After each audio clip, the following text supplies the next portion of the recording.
Oh, hey, I didn't see you there. I'm just kidding. I knew you were there. It's a camera. I set it up. I'm Josiah Douglas. I do biblical inspiration and motivation here on YouTube 5 days a week. If that's the kind of thing that you're into, you could hit subscribe and heck, we could do this every day together. Today I want to talk about a verse here in Leviticus 19 verse 10. And you shall not strip your vineyard bare, neither shall you gather the fallen grapes of your vineyard.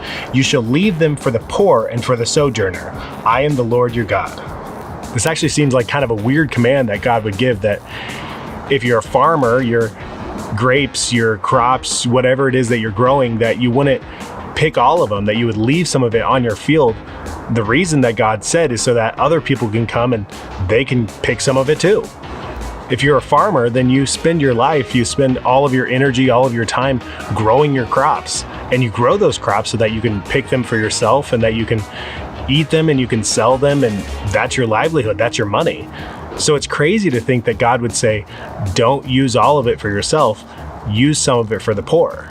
But that's what God says. He says, in addition to tithing, in addition to giving to his house, he says, don't pick all of the fruit of your crops and leave it there, because there's other people who don't have anything. They don't have land. They don't have cattle. They don't have a farm to grow stuff. They don't have any money. Let them come along and take the rest of whatever's left in your field so that they can eat too. You see, God cares for the poor. He cared for the poor in Israel, and he cares for the poor now.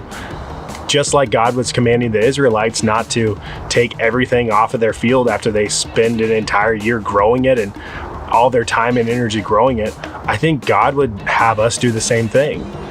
After you tithe, after you give to your church, and after you pay all of your bills and do the things that you need to do, maybe you should be giving to the poor too. Maybe you should be taking care of the people who have a hard time taking care of themselves.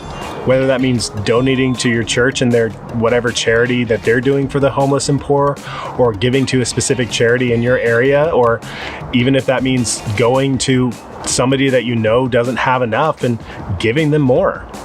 God cares for the poor. God cares for the people who have a hard time taking care of themselves. We should too. If you like this video, go ahead and hit the like button, leave a comment below. If you have a friend who might like one of my videos, go ahead and send them a link. Why don't you copy and paste that link and send it as a text message? If you haven't yet, hit subscribe and hit the bell. That way you get notifications every day when I come out with a new video like this. Thanks guys, I will see you tomorrow.